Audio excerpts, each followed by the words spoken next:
dámelo, papi. Ay. And now, from Los Angeles, California, the queen of salsa soul and the host of Hollywood in the Park, Techeetah Lopez. Hello, everybody, and this is Techeetah, and we are finally doing our very first episode on Hollywood in the Park. Like I promised you for the last year and a half, I finally brought this show to you. This segment is called my Soul to Soul segment, where I speak from my soul to your soul. Anything and everything that's on my mind. And next, after this, will be our guest spotlight, where I bring wonderful types of guests on the couch. I bring celebrities, health talk, I bring people with finance. Anything and everything that you want to talk about, I bring on my couch, okay? And then after that, we have our mixing in the kitchen with moi or any special guests in the kitchen, telling you how to make really good, great foods to eat and so forth. And somewhere also down the line, we're gonna have La Curandera. Not in this episode, but we are gonna have La Curandera, which is natural healing, the natural healing woman or man. Okay, then after that we're gonna have what is hip. So you are gonna be enlightened on everything, and I'm gonna bring you independent artists. So again, welcome to my show, and again, this is our Soul to Soul, and this is what I have to talk to you today. Unfortunately, our very first episode, we're in the midst of a coronavirus. So an epidemic that has hit our country and hit our country hard. As you see right behind me, I have the Lysol and Lysol wipes with me. I don't even know what to think about this epidemic. I don't know what it is. The reason I say I don't know what it is because literally I don't know what it is. You know, we have people that I get messages on my Facebook all the time, and even in my email, my private email, I get blown up all night long. You know, is it this? It could be that. It's fake. It's just a flu. It's something with 5G. It's government. It's this. It's that. And you know what? I had just did a little advertisement on my Facebook not too long ago, and about what it really was, right? And which was, I don't know, right? All I know is, people, that if you, when you see all the stores and all the restaurants and sporting events and concerts closed down, but when you see the rich and famous, the politicians, Navy, police officers, nurses, doctors, when you see them falling to their death, then you know that this is not a rich thing, a poor thing, a celebrity thing, a doctor thing, a military thing, a government. We're talking about government officials are even getting sick. So I don't even know what this is about. I really don't. Again, you know, the only way that we can get over this epidemic is if we all stay inside and we do what we're told to do, okay? Is follow the rules. But I wanted to open up my very first Soul to Soul segment with this topic, and this topic stating that we need to take care of ourselves before we even get into what else I was going to do on Hollywood in the Park. Always keep your Lysol with you. If you don't have any Lysol wipes, get toallitas, towels for you Anglo-Saxon that don't know Spanish out there, or people that don't know Spanish. Toallitas is towels. Get a baggie. Get a plastic bag. My grandmother used to use lemon, get alcohol, get hydrogen peroxide, put that in a baggie, and put little pieces of towels in there. Wipe yourself wherever you go. Carry that inside the bag with you. Put it in your bag, your backpack, your purse, and wipe everything down. If you can't, not afford, but find these items. Very, very important. Wear a mask, wear gloves. Spray everything down, because the postmen, they're getting infected. Amazon getting infected. Even some people from Instacart have been getting infected. So everybody's getting infected. So it's very, very, very important that everybody does that. So again, we don't know what it is. And for all of you out there playing Russian roulette, thinking it's not gonna affect you, right? This is not a gender, a poor, a rich thing. So get that shit out of your mind, because it's not. It's a stay your ass inside the house thing, okay? You know, it's like, I'm not even going to get into more than that, but all I know is that we have men we have people circling around in the ocean on cruise ships that can't even get on. We have a Navy personnel out in the middle that are very infected. So if this was a government thing, why would they want to have their government infected, or their city men, or their government infected, or spend trillions of dollars to help us put food on our table to keep us inside the house? Come on, gente, be for real. Come on, okay? Be for real. It's not a specific type of person thing, okay? So again, I'm sorry to open up my soul to soul segment with this, but it is what it is. Smells so good and saucy. Red love, let me get a taste. In the morning with some eggs. Yeah. Feeling chilly. 'Cause you are perfectly made with love. Feeling chilly. Let me sing it again. I want some more love.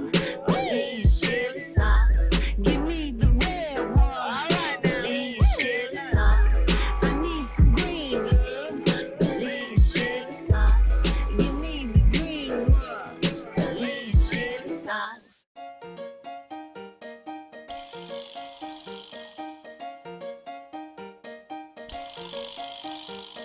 Welcome back. Well, this is the part of the show where I bring somebody that I bring to my spotlight and we talk about certain things, right? Well, you know, Art's been behind the camera, and I wanted to bring you his story because to me it touches a lot of people's lives, and a lot of people are going through this stuff. So I wanted to make sure that you had an insight of what was going on, because everybody nowadays is getting cancer. But who I have here today is our camera person, our cameraman, and my good friend and buddy, Art Aguilar. So Art, come back out of the camera. My security blanket, right? In case you have something to tell. First of all, I know, well, you're always used to being behind the camera, right? So you're not used to being in front of the camera. This is odd, but I'm trying to, it'll be okay. It'll be Trying to okay. hide his belly, right? Okay, so, you know, so everybody will know what you've gone through, but just rather than them telling them your story, right? What do you want to tell people about you, who you are? First of all, how long have you been behind the camera, and what do you do? What is your story? I've worked with kids for the last 20 years. I've worked at a place in the San Fernando Valley. It's called Valley High School. They absorbed a lot of non-public schools. It's a non-public school. I work with a lot of probation kids. I've been the dean of students for about 15 years. I'm the one that the kid gets in any type of trouble. I'm the one he normally comes to see. I'm the one that calls the police, his probation officer, social worker. So sometimes you're not their best friend. No, not at all, no. But definitely am dad at the campus. Of course, you know, it's been over 2 years I haven't been working now. But, you know, I truly enjoyed it. It gave me a lot of insight on what was going on with the young people in the world right now, male and female, because we dealt with kids with special needs and also with kids with learning disabilities. So it's something I totally fell into, and it's by a mutual friend of ours, Doug Van Booven, that got me started working with kids. Kids, how long ago was that? I'm gonna say that was like 27 years ago. Oh gosh, that was So that was about 27 years ago. I wasn't working, and I I was working for a family business, and it was time to move on. And he told me, "Hey, come work at this group home in Calabasas." And I did. I went and worked at for about 8 months. Got a lot of experience, and that was my entry level job as far as working with kids. And I didn't have, just from having my own children. I guess that's where I gained the experience, and then just dealing with these kids that actually need a role model of some sort, or need someone for direction, male, female, or anyone that they can look up to. Just try to guide them and show them what I feel is the right way. And they can make the choices later. I've learned from past mistakes, my own, my family's, friends, and that's where I get the experience, just like anyone else. We absorb things, we keep them, we try to pass them along to other people so they know which way to go. Take the right road, don't go to the left, go to the right. What I've always said, we have children in our lives. You can be the best parent and try to bring your kids up as well as you can, and then the kids will go bad, right? To me, I'm like, I just call them spoiled brats. Here you give them, you give them everything handed to them. In other words, spoon feed your children. You give them a good education. You give them a good car. You give them money. You're there for them. You go to their soccer games or baseball games or cheerleading, whatever it is. Whatever it is, right? And then you're still being called by the police, right? Because they've done some crap or they've gotten into some trouble or something, right? And then you have your kids that have had parents that were never there. They were physically and mentally abusive. They were drinking, they were on drugs. And then society says, well, you know what? Well, maybe if you would have been a better example for your children, then maybe they wouldn't have turned out that way. So and the reason I say that is because you nowadays you can't base that. Your children have minds of their own. Our children are going to grow up and do what they want to do. Peer group pressure. Yeah, exactly. And being in the wrong crowds. Yeah, and we, regardless of what we do or how we raise them, we are not their only influence. Right? They're going to look at us like boring mom, boring dad, and they're going to do whatever. Absolutely. Whatever. Right? And the reason I mentioned that too, and I wanted everybody to know a little bit about Art before we go into the illness that he has overcome, right? Because Art also at one time you were into drugs yourself. Yes, I was. That was from starting off from weed, smoking weed from. Well, that's not a drug anymore. Well, true. You can go down to the local store, well, not the local store, and go buy it now. So it is now legal here in California, everybody. Yeah. Just from smoking weed, and from 18 to I guess about 29, it was cocaine, and it wasn't just snorting. It was. So tell me why. What made, and the reason I'm saying that too, and I'm bringing this up because there's a lot of parents out there that don't know why.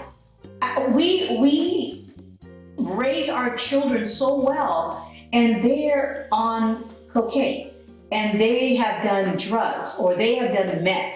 Why? Why did you do it? What made you do it? Was it a lack of the from your parents? Did you hang around the wrong crowd? What is it? What do you think? For me, just just smoking weed, like you said, it's. No, I'm not talking about weed. As far as when it was just fun. The people I was hanging out with, going to nightclubs and. But your parents told you that was wrong, though, right? Right? No, yes or no? You know what?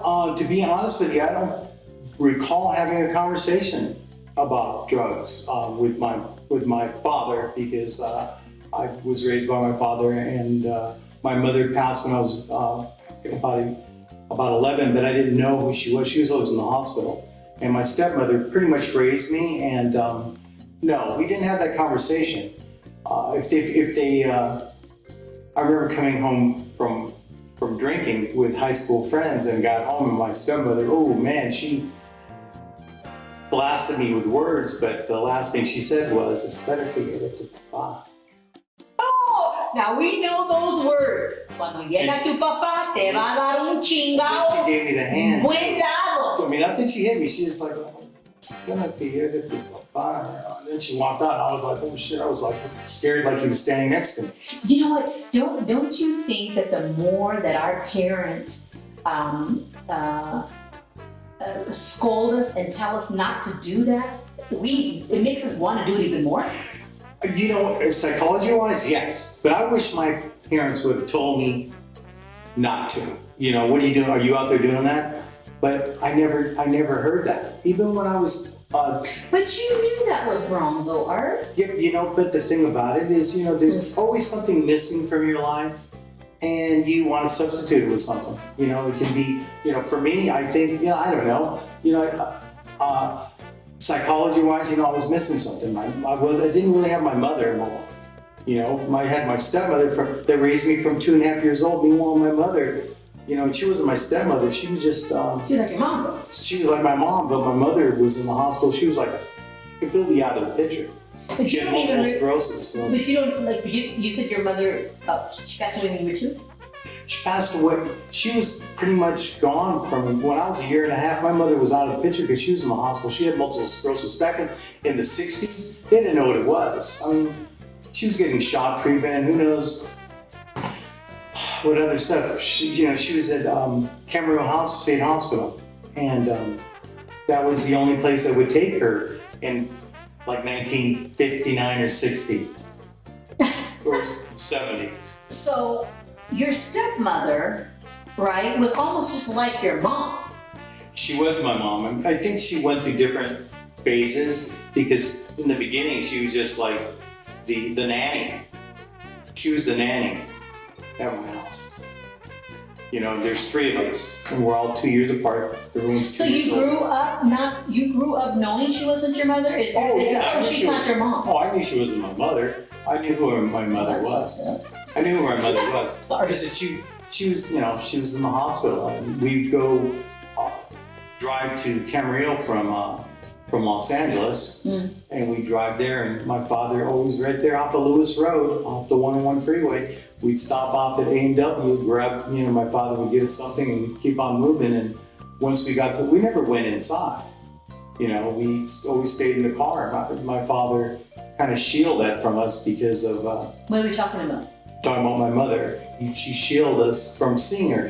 We were probably way too young to be able to see her anyways and go along. Oh, but what I'm saying is these were the stories that you were told, because obviously one day you don't even remember. I don't know. I don't remember shit when I was 1. You're telling me you remember this? I remember because she was in the hospital, say 2 to 11. I was making trips up there from that time. I was Wait a minute. I was in the car with my I father. think you lost us in the audience. Okay. Did you just not say that your mother passed away at 2 years old? No, she passed away when I was 11. Oh, you didn't say that part. Okay, my mother passed away when I was forgot that 11, and my See, that's why I was confused. my stepmother passed away when I was like 35 or something like that. Oh, okay. All right. So now I understand, because you're saying, so you're saying that your mother was in the hospital from you were 2 to 11 years old. Exactly. Yeah. Okay. Yeah. Okay. Now I understand. Yeah. Well, now I can see now why your stepmother was your stepmother. She basically raised me. You know, the family wasn't always supportive. You know, they were upset that my father put her where he did, and you know, he had to work. He worked at a large aerospace company, and you know, he had to go to work, and he had to have somebody take care of us, and she was a live-in. And by the way, before she came, I believe we were in the double digits of people that came to take care of us. I don't know, somehow my older brothers must have chased them off. What do you mean? Just the way, you know, there's 3 of us, so who knows, you know, we acting wild for her, I guess. Oh. So, yeah, so they kept on changing. Oh. And the irony of this is that my grandmother, my mother's mother, is the one that found her for us. Oh, really? Yeah. Also, in other words, she picked somebody for your dad. Yeah, she found someone to take care of us. Your mother's mother. My mother's mother. Oh, you see, that's important. That's important because that's saying, you're good enough to step in for my daughter. Yeah, so that was a good thing. That was definitely a good thing. And just other than what you were saying about that, but I who knows? The people I was hanging out with, and we're smoking pot, and I don't know if you want to keep on talking. We kind of jumped around a couple of times. No, because I'm getting to certain things, because we're trying to figure out what's happening today in society. Again with the drugs. So again, you were drugs. I never did drugs. So I don't even know. I experimented on pot, and I thought I was like dying or something. And I'm not gonna lie. I tried a few times only because okay, come on, give me something other than alcohol to make me feel good, And alcohol, I started drinking alcohol, I believe it was like 16, 17 years old, because at 17 years old, I got pregnant, right? So, but what I'm saying is that I remember back then my drink was MD 2020, okay? Oh, on my train, right? Yeah. And I remember that drink and then feeling woo, right? It made you feel giggly and googie. So maybe that's why, I don't know. I guess maybe coming from very strict parents, and then all of a sudden, I want to have a little fun, without there being so many rules and things like that, So I guess in some of us, that's the game that we end up doing. And then unfortunately, on another hand, it's from an environment of people, of children that were raised with parents that do it all the time, that always drink and always smoke. And so in other words, what other examples do we have, right? Then, of course, you have those that have alcohol. Matter of fact, I'm mentioning no names, and I'm going to give a lot of scenarios. I have a friend right now that she is doing absolutely wonderful. She was at top of her class. She now owns her business. I'm going to say it that way, not a certain business. Owns her business, beautiful cars, raised her child, right? But all her life, she has had to literally support and take care of her drug and alcoholic mother. That person was not a good example, but she knew what she did not want to be. Right? So there's different examples. Now, the reason I'm bringing all this stuff about art and telling, I want to bring up his life and things like that, because just about, 3 years ago? It was June of 2017. Yep, 3 years ago. See, I know. Yeah, I remember that day, And, when Art told me that he had leukemia, I didn't know what leukemia was. Actually, it's called mantle cell lymphoma. They call it a lymphoma now instead of just saying cancer. So what's the difference between is it a lymphoma, leukemia, and cancer? Why is there different names? I don't know that. I don't know why. I wish I could break it out for you and break out and let you know exactly, but I know for me, cancer. For me, mantle cell lymphoma attacked my white blood cells, and it would I just had to worry about getting cut. I had to worry about just about my blood, because it always seemed I had to get blood transfusions from time to time after doing my blood work, and they would call me after I did my blood work and want to know, where are you? We need you to come back because we have to give you a blood transfusion. Your blood is way too low. Uh-oh. My blood count is way too low. And I remember them calling me one time and they said it was like, I forget if it's got to be like 6.0, 6.1, but I think it was like 1.7. And they asked me, where am I? Can I get to the hospital? I needed to go to emergency. And I said, well, I'm tearing this chicken apart in this parking lot right now because I'm hungry. And they said, well, you need to get over to the emergency right away. And that's what I did. And they kept me that night for a blood transfusion. And then I received another one in the morning. And I was on my way home around 1 o'clock in the afternoon on a Saturday. And this is from getting there on a Friday. They kept me in and did a blood transfusion. I know, but when you went in, what? I remember one time when I was living. I had just moved into the Claremont house. Okay. In Claremont, and you hadn't had that yet. And I remember you and I had went to go eat at a Mongolian place or something like that. I can't remember what it was. Or Oriental place. I can't remember what it was. And you had this big old bowl. This like what the hell, Art? And you like. I was trying to camouflage it. It was all swollen, right? I let my hair grow underneath my neck, and it was swollen. Yeah, and it was like all swollen. But you didn't know anything yet. I did. You did? I just didn't tell anybody. How I actually found out is, I think it was in May. Before May, my friend asked me to. May of what year? May of 2017. A good friend of mine, Rico, he's a guitarist, wonderful guy. He asked me to be in his wedding. And I said, sure, I'll be in your wedding. So I decided to shave my beard up. But when I shaved my beard up, higher than it is now, I noticed a lump on the left side, and then probably about 3/4 of an inch by 3/4 of an inch square here. And I'm like, what the hell is this? I immediately went to my computer, and like I state, I became a doctor for a day, and Who isn't anymore, right? yeah, I went to WebMD, Oh, which is WebMD? dangerous because then you have like 3 or 4 things. Exactly. So- I'm dying. So, According to WebMD, I should be dead by now. so I went to WebMD and saw that I had lymphoma, cancer, and I kept it to myself, and I called Kaiser and I made a doctor's appointment.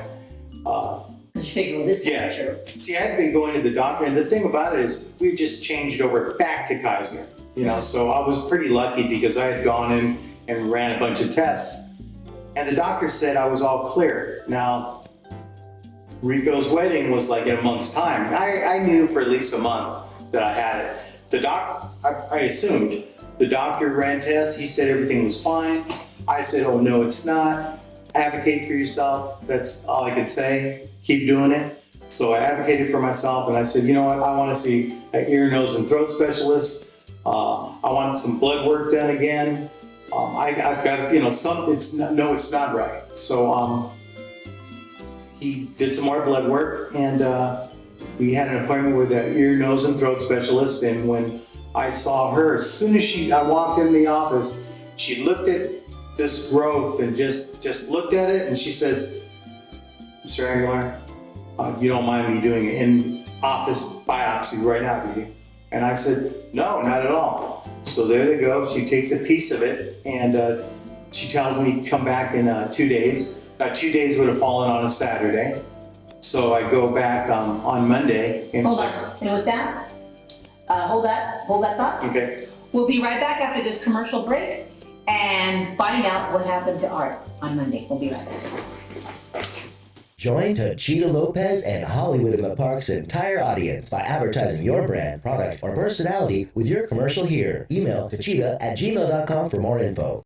Okay, we're back. So, on Monday. So I go in on Monday, and they tell me, oh, we're so sorry. The doctor's not here today. Can you come back on Thursday? I looked at the gentleman behind the counter and said, oh no. I pushed my medical card closer to him, and I told him, look, I'm gonna go sit back there in the waiting room. Somebody from back there has to come out here, call me in, and tell me what the hell I have. I'm not leaving.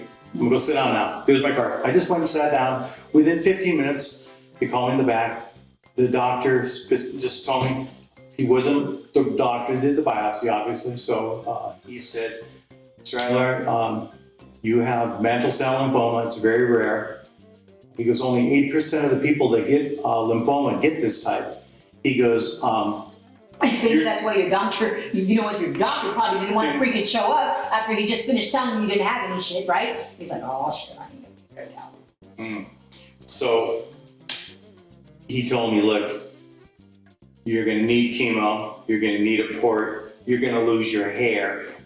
That's the 3 things he told me, and I'm like, oh, okay. And I just, brutal, right? yeah, I took it all in. I was quiet. Like I always say, after he said, all those 3 things, it was like a Charlie Brown cartoon. I just heard him talking. And I just sat there listening. Within like 2 or 3 weeks' time, I was already, the procedure started. I started to go to chemo. I did my first chemo and had the ball rolling. I remember going in all cheerful and saying, good morning to people that were getting the chemo, and they looked at me like, shut the fuck up. Shut the fuck, dude, you just don't know. You just got here, sit down over in the corner. So I guess I was too cheerful, because believe me, tables turned, because when I was in there, I would see people come in and, how you doing, you know, to the nurses and to the other people, and I just would sit there and I would say hello, but I just would, in retrospect, go, I was that guy that, you know, that did that. So after 8 chemos, multiple spinal taps, that's what I hated the worst, with the spinal taps, because I did the nerves. And the thing about it, they don't have any type of apparatus for you to get into. They just have you sit on the edge of bed and bend forward. And then that's when the doctor goes in with the syringe in the back in your spine. And I remember I just was sitting on the bed, the wall's in front of me. I wedged my feet in, and then she's going for it. And one of my feet must have been going like this. And the nurse says, oh, Mr. Aguilar, you got to stop that. I can't do that. And I go, well, whatever she's doing back there is causing it, not me. Because she must have been hitting a nerve. Oh, shoot. Which was causing my leg just to go everywhere. So spinal taps and MRIs galore, CAT scans, PET scans, X-rays, you name it, I did them. And numerous times, you know, this is gonna prick you, this is gonna poke you. So I didn't want to get poked anymore. So I've got a port. The irony of that as well is the day that I went in to get this port in my chest to get chemotherapy and for them to draw blood and things of that nature was the same day that I was supposed to get my left hip surgery, because it's bone to bone since about 2010. So instead of getting my hip, I was getting this port installed. I did the chemos, and I was looking for a second opinion in reference to what I was going to do, where was I going to go from here. And I tried to go call City of Hope myself. I got through, gave them all my information, then they asked for a reference number. Maybe. I go, Oh, City of Hope? yeah. I said, reference number, I don't have one. So that was where the conversation pretty much ended. My oncologist finally said, you know, you need to go see this doctor, Sunset Kaiser. I went to go see him with a few family members, and as we sat there, he passes me his card. I look at it, it says his name, Dr. Chai, you know, Kaiser. And I go, yeah, okay, because I'm like kind of bummed. I'm waiting to hear what he says. And he tells me, Mr. Aguilar, you have 90% in your bone marrow and you're stage 4. I said, fuck, doctor, you may as well just said 100. But I know what this means. That means I'm in for the fight of my life. And with Ganas, I'm going for it, you know? I'm not ready to check out. Talking about the card again, I looked at it, it had his name in Kaiser. He said, turn it around. And when I turned it around, he just pointed at me and said, we're taking you. When I turned it around, it had his name and it said City of Hope. So, why do you think he picked you? Why? You know, God and everybody else was looking out for me. That's what I want to say. But I know it was rare because they kept stem cells that they took from me, and they froze them for other people or for possibly if I have to go back. So they freeze them. So because when I was there at City of Hope, after I was there for 20 days, about day 17, it was like getting a blood transfusion. They gave it back to me. they gave me my stem cell was from my own. I forget what it's called, but I was my own donor because I thought one of my brothers was going to have to do it. But when I was there, I don't know if you can see this. I had another port installed. Oh, and then you have one right here too. You know, I still have this one here, right here, Oh, and it's that's it. they poke it from the side to puncture it. That's my third one. Third boob. He calls it his third boob. So, you know, I'm sure a lot of you people have gone through it, or you know someone, you have a friend, a relative, parent that's gone through it. Now, there's a reason why too. I brought up the drugs, right? Do you, all of you out there, right, in your minds, do you think any of this happened to be, because there has to be a reason why there's so many people that are coming out with cancer, the children and the migrant workers that were underneath the power plants, right? A lot of them come out with cancer. A lot of them were coming with cancer. Were you No, aware of that? I didn't know that. Yeah. So my tia, she comes out with the thyroid cancer, right? I have a nodule in my thyroid, and I have a brain tumor, a benign brain tumor, right? What do you think there's something that you did? And the reason I bring this up, because if it isn't, and we all start talking about what we done, right?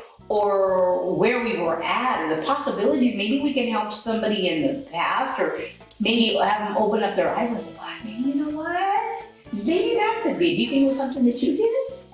Or we're at? I don't know. You know, the thing about it is because my father had colon cancer, my mother had multiple sclerosis, and we didn't have any other cancers in the family that I know about. And my brothers, they don't have it. None of my family members, if anything, multiple sclerosis is kind of on my mom's side, with a couple of my aunts and a cousin, but which is rare too. But I don't know. You know, I started talking about what I did do because I think I was very competitive. I played basketball. You guys don't know this, but I was a good basketball player. You keep on telling me that. Why don't I believe you?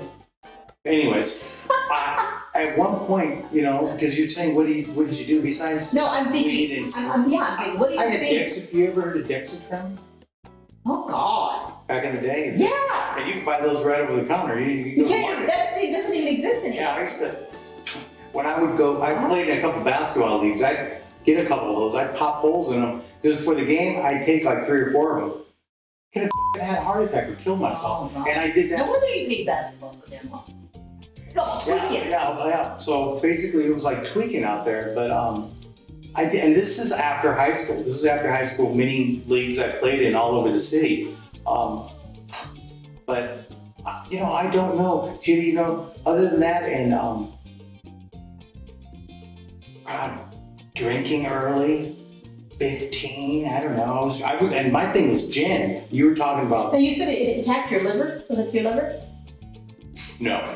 Your blood. Your blood. It was in my blood, and when I had my cancer, it was in my lower ab and behind my lung. But I was really lucky. I didn't attach to anything, so my cancer wasn't attached to anything. Mm-hmm. But I've had a few scares, and I'm still here. You know, like I say, I'm walking on dirt. I'm still walking on dirt. I have things to do. I'm still have, I always say, I still have kids to yell at school.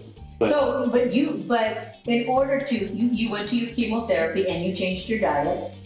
Oh, you know, that's something we talked about before I even knew I had cancer. I did 3 things, you know. Well, before I was told by the doctor, because I had a good feeling I knew what it was. I stopped drinking sodas, number 1. Cold turkey. I stopped fast foods. Processed hormones, steroids. For some of you that know me, know that I do security at the Hollywood Bowl, and when I would leave there, 1 o'clock in the morning, what am I going to do? I'm going to go eat, go home, go to sleep. Mm-hmm. And I was about 230 pounds at the highest, and I was pretty much about 222. Right now, I'm about 192. And I want to stay here, and my whole eating, everything I eat is different. You know, And I know what you're talking about because, everybody that knows me now has always known I was a big girl, but a lot of people didn't see me when I was my biggest. I was a little over 400 pounds at one time, and I had to change my eating. My mom says, you're Techeetah, she calls me Techeetah, you're gonna be big all your life. This is the way you were born. I'm a curvaceous woman. But just because we're big bone or big or whatever have you doesn't mean we can't eat right and try to save our lives. And that's what you did. You started eating better to save your life. I'm a stir fry king. I mean, don't get me wrong. I like a good burger from time to time. I don't have a lot of red meat. Chicken is my favorite, or even salmon. But stir frying, I was doing with some rice, and I started gaining some weight back, and I started cutting the rice. I said, I better cut the rice out. So I started cutting the rice out. But it's a whole different world, drinking. I even had water delivered to my house. I couldn't pick up the 5-gallon drums. I had lost so much strength.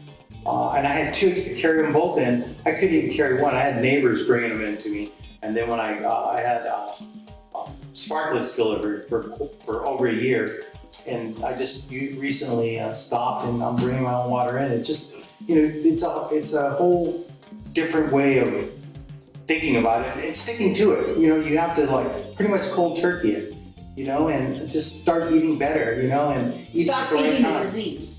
That's true. And that's what I wanted for him to say, is that if you have a disease, it's just like when we have a cold, we take all these cold medicines, right? But why is it that when people get cancer, they continue to eat the same thing? It's a disease, the bacteria. Cancer is a bacteria that is growing. So obviously, if you have a bacteria, find out what feeds it and keeps it alive, and stop eating it, and that's what you did. Yeah, I have a shake and with turmeric and protein drink, and I love turmeric. And I put oh God, not virgin. What is it? It's got the mother in it. They call it the mother. Oh yeah, it's apple cider vinegar. Apple cider vinegar. I love apple cider vinegar. I put at least 3 ounces in it, with some almond milk and or some cashew milk. I put like a half a banana. I put some apple in it. I put some collagen in it as well, and turmeric and ginger, and some ice cubes. And I blend it up. But you're fine now. You're fine though. You recovered. I have recovered.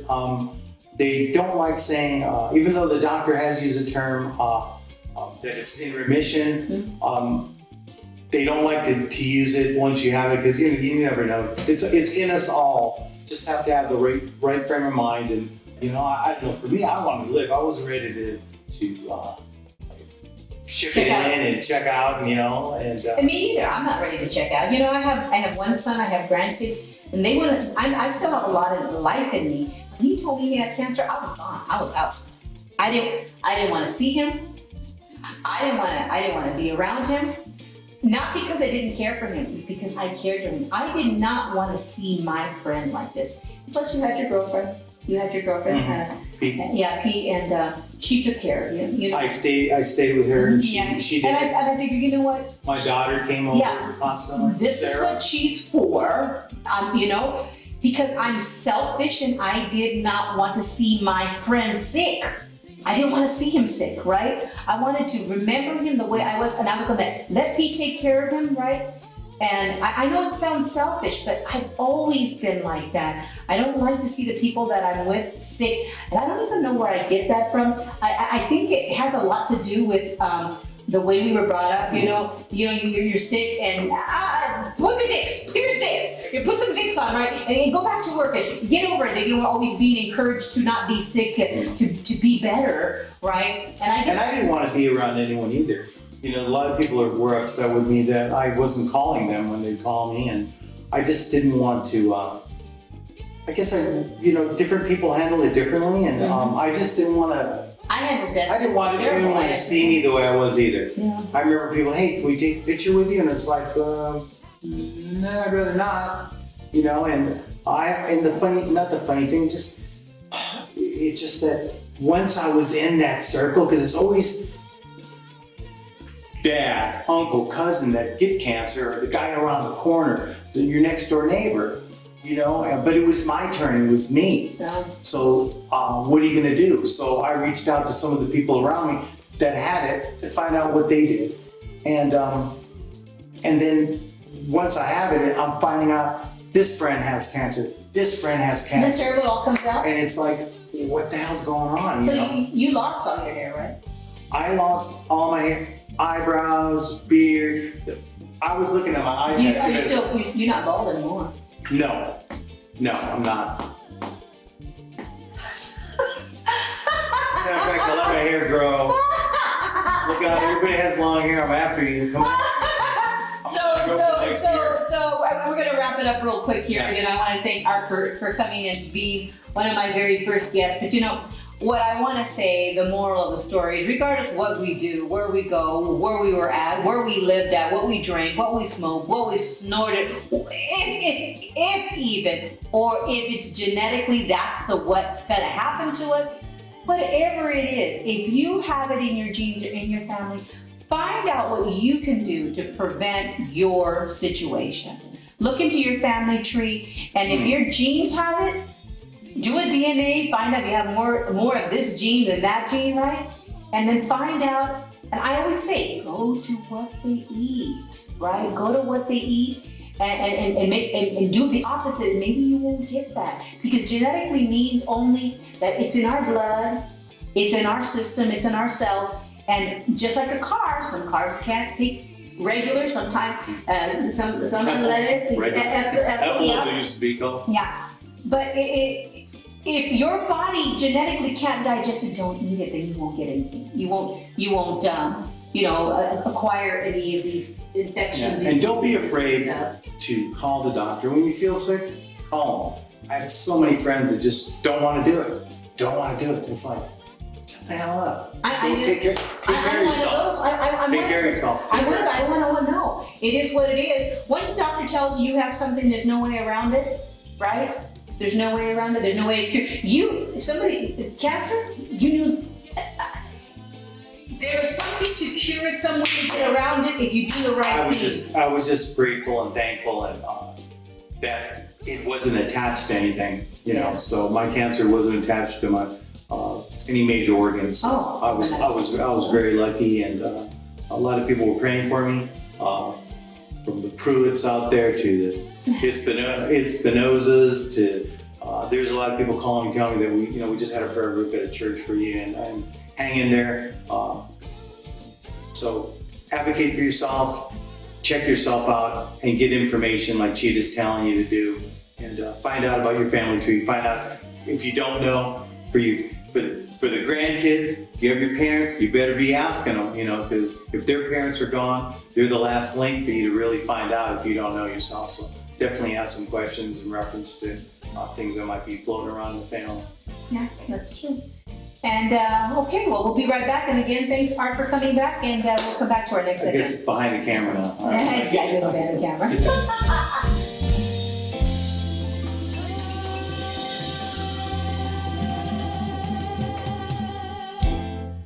She's been cooking all day, smells so good and saucy. Red love, let me get a taste. In the morning with some eggs, yeah. Release chili, 'cause you are perfectly made with love. Release chili, let me sing it again. Chili sauce, I want some more love. Release chili sauce, give me the red one. All right, release chili sauce, I need some green love. Release chili sauce, give me the green one. Release chili sauce. Join Techeetah Lopez and Hollywood in the Park's entire audience by advertising your brand, product, or personality with your commercial here. Email techeetah@gmail.com for more info. Okay, we're back. Okay, so now we are at my favorite segment, which is the mixing in the kitchen. Okay, so we're back over here and we're going to show you the ingredients. So these are the ingredients here. So we have the onions, we have fresh organic mushrooms, we have olives, we have the sausage, and this right here is this sausage, and it is plant-based. I cut that P out, but plant-based original sausage Italian. So this has all types of wonderful stuff, and again, it is gluten-free and plant-based. And this right here are our veggies. We have the plant-free butter, okay? And then we have two of the cheeses. We have mozzarella style shreds, and we also have the perfect for Mexican recipes classic cheddar. Okay, so we have the cheddar and we have the mozzarella that I'm gonna go ahead and put in our lasagna, okay? All right, so much for that. Oh, and then we have the griller's crumbles, which I put in there. So again, the griller's crumbles, okay? I'm gonna be using plant butter, vegetables, plant-based sausage, and we have the olives, fresh organic mushrooms, and a bowl of red onions, which is my favorite red onions, okay? So first of all, I went ahead and I'm gonna come over here, and I went ahead and boiled up the lasagna, okay? And I'm gonna grab one of the lasagnas, and I have a spoon. I have a spoon. And I went ahead and boiled them up. And inside here, I like to add a little bit of flavor because, you know, food is all about flavor, right? And it's all about the love and the ingredients that you put into it. So what I did is I put a little bit of the, and the reason I say it's totally not vegan because this is the powdered bouillon, chicken bouillon. So I put it in there, and then I also put in the Lori's garlic salt. So we have that in there. Okay, so to start off with, I'm gonna go ahead and, since that's boiled, I'm gonna go ahead and warm up our pan. I infuse some oil, and I'm gonna go ahead and put it in here. And again, since the hamburger that we're using doesn't have real fat, right?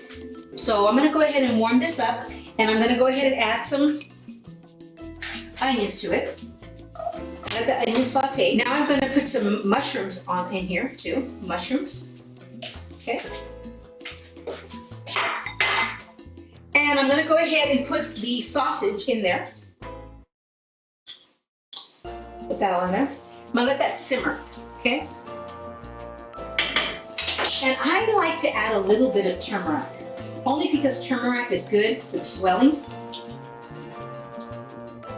It's always good. It's always good that you have turmeric. I'm going to add a little bit of cumin, and again, it's to your taste. Well, not a little, but a lot. I like cumin. I ain't even gonna lie. That smells good already. Doesn't that smell good already? Yes. You know, just the aroma of the cumin and the onion, and you know. That just alone, that's all I have in here right now. And I'm add a little bit of garlic salt. Okay, again, let it saute up really good. All right, so while we're letting that saute in there, we are going to go ahead and open up the bag of crumblers. Okay, so, and you know what, this stuff, you can get it anywhere. You can get it online. If you go to my Amazon Prime page, you can order all these items online, okay? So go to Morning Star Crumblers, and you can get those online, okay? So as I'm letting that saute, I'm gonna go ahead and put the crumblers in there. So like that, it sautés, the flavors saute with this. I'm gonna add it all in there. I'm telling you, the neighbors love when I do a cooking show because they know that they get to eat. And I like a nice, meaty, chunky. Okay, next, I'm going to add the olives.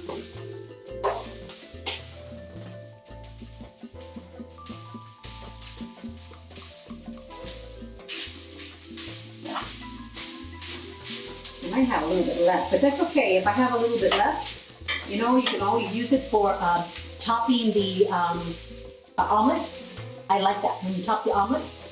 Then I let's do an Italian omelet. Then I'm going to go ahead and add a can of ragu.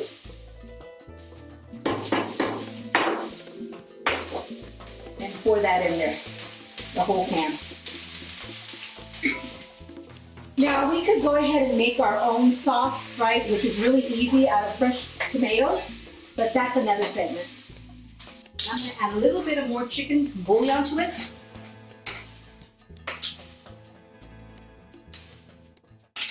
You'd be surprised how adding chicken bouillon really boosts up the taste.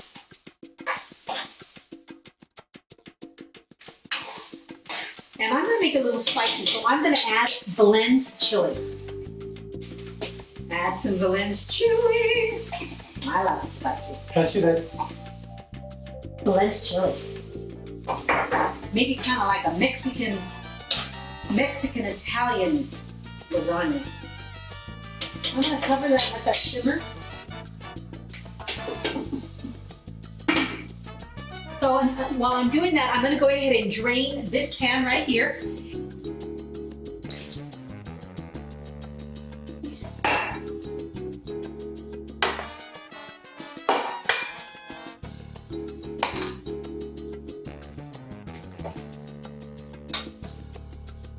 So yummy.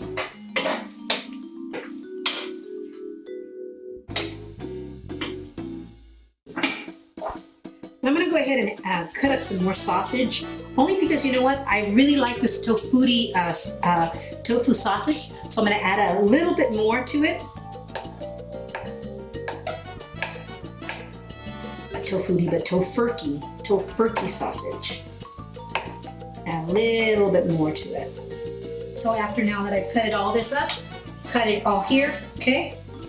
And then you know what? I'm gonna go ahead and add a little bit more to the mix. Only because I wanted a little bit more of this tofuti. I want to keep on calling it tofuti.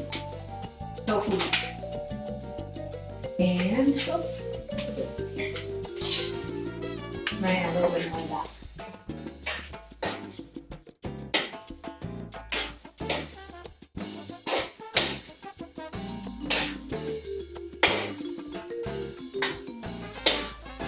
And then also, of course, it has oven time too, so an oven time. Give it a taste and look this way. I think that's it. That's it right there. Okay. Okay. So not necessary for you to totally cook it all together, because it's gonna have its time in the oven. Okay. All right. So I don't know if you can see here now. I'm gonna go ahead and layer it. Okay. So I'm gonna put these over here, and then I am going to turn this off. And I'm going to carefully bring this over here, and I'm going to layer. So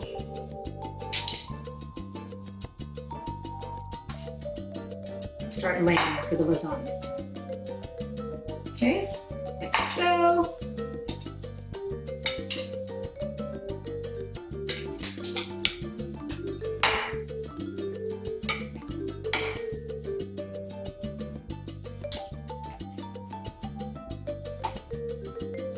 Okay, and then now I'm going to add some more mushrooms. A little bit more onion, because I love onion. Love onion, I love onion. I love onion a lot. It's wonderful. Okay, so a little bit more onion for crunch. Again, for those who don't like onion, well, I don't put so much onion.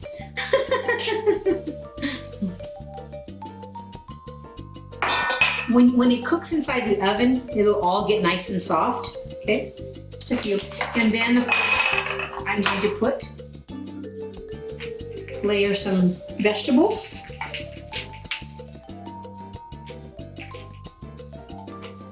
And then time for the cheese.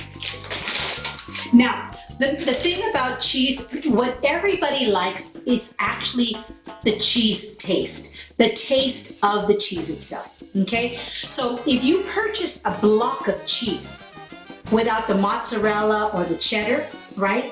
Then it just tastes like wax, okay? So cheese is actually just flavor. And that's what this is flavored with, okay? This is what this dye is flavored with, Okay, so to get that cheesy flavor, we're gonna put this on here a little bit like that. And then I'm gonna put some of the cheddar. Me and my teeth.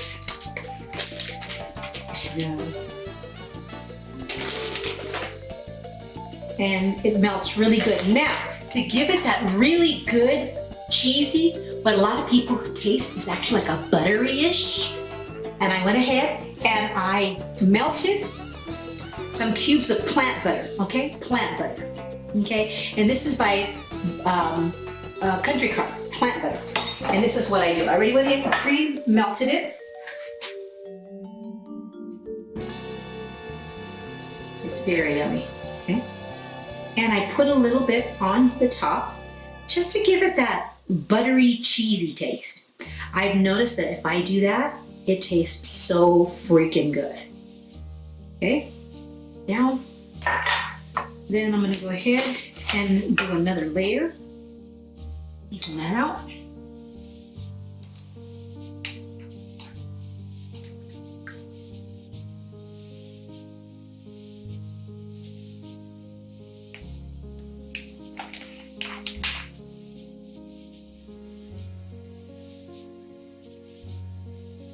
Thank you, Art. Okay, squish that down. And I'm going to add some more of our meat. Push this down, okay? And then I'm gonna add again the rest of the mushrooms. And some onions. Again, I'll layer the onions. Like so, because I like onions and the veggies.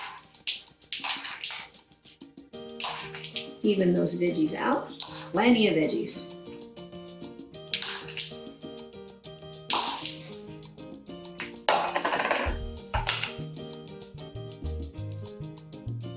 And then more cheese.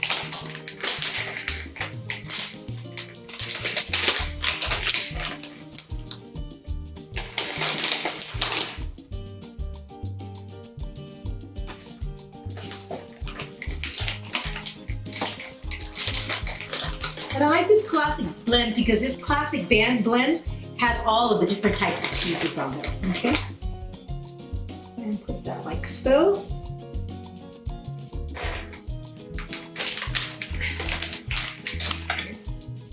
I'm gonna even the cheese out. Give it that cheesy taste. To intensify the cheesy taste. And I'm just gonna use the rest of it here. And again, we're using plant butter, so it's not as bad as the regular butter. And then I'm gonna go ahead and finish topping it off with some more noodles. Cramming it all down there.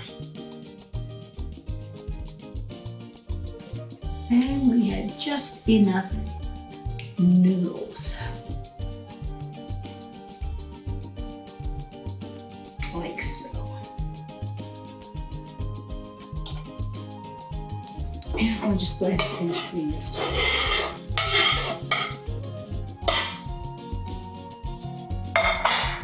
Okay. Good thing we have people to clean up the mess. I'm gonna wash my hands and then I'm gonna cover it. Oh my God, this is great.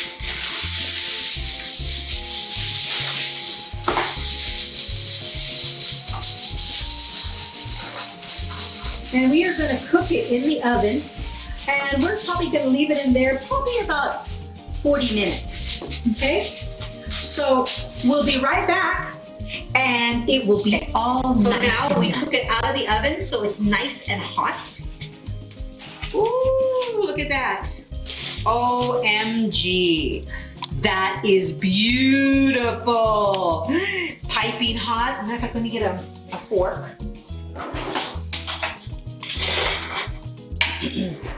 Look at that. Come over here, Art. Look at that. That nice and cheesy. Isn't that beautiful? Ooh, yum me. Look at that. Nice and cheesy. Look at, and this again, everybody, this is vegan cheese, okay? Look at how nice and real this looks. Wonderful, wonderful. This absolutely is going to be a treat. You know, what I like about lasagna is that you wait till the following day. It always tastes better the following day. And right now, if I put a little spoon in here, it's gonna kind of fall apart.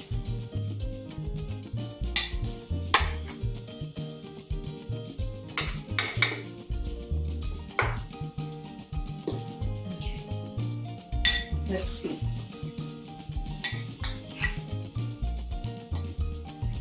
It's kind of hot.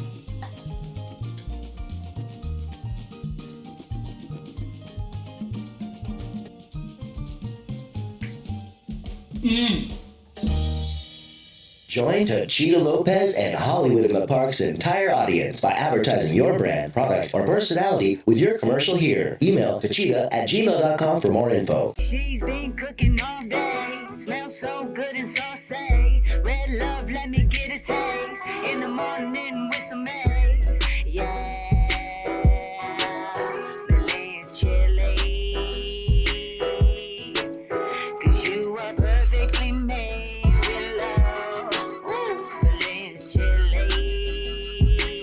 Let me sing it again. Chili sauce. I want some red love. Belize chili sauce. Give me the red one. All right, Belize chili sauce. I need some green love. Belize chili sauce. Give me the green one. Belize chili sauce. I like to serenade you with one of my songs off the Salsa Soul Fusion, which you can purchase that on Amazon. Here you go, Sabor a mí.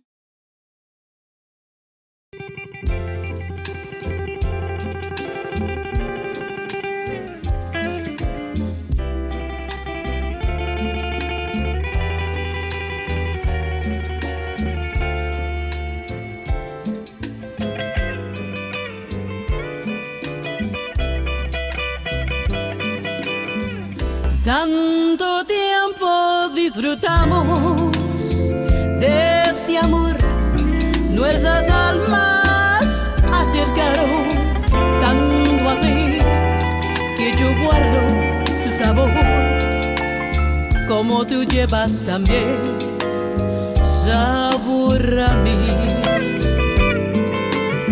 Si negaras mi presencia en tu vivir, bastaría con abrazarte y confesar tanta vida yo te di.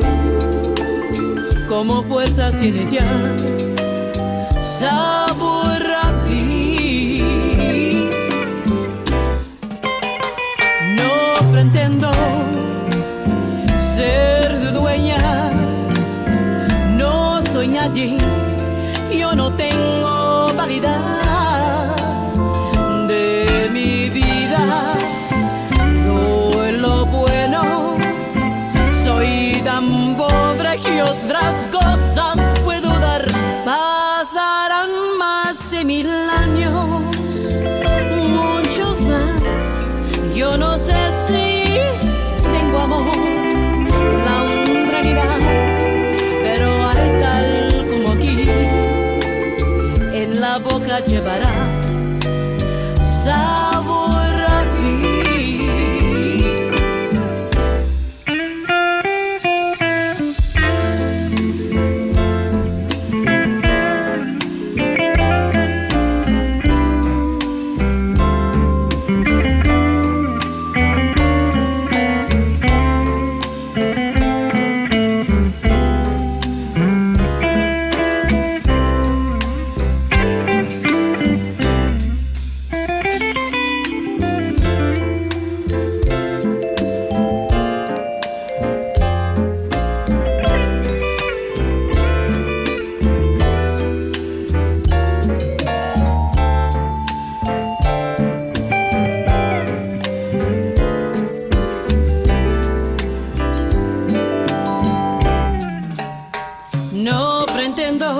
boca llevarás sabor a mí.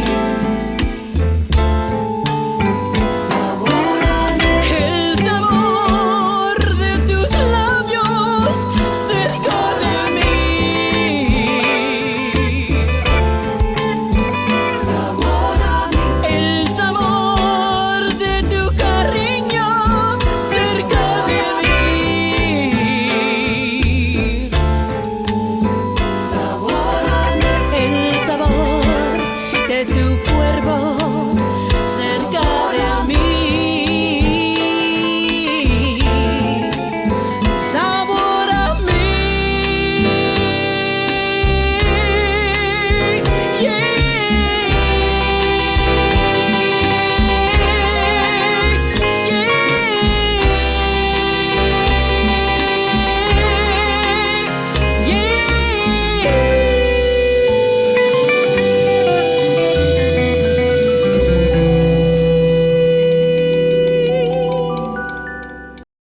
Thank you very much. Till next time.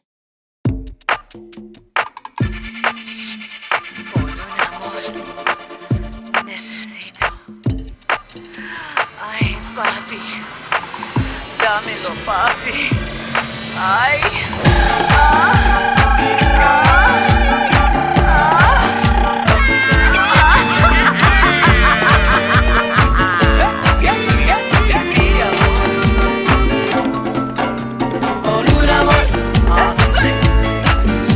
Con un amor yo quiero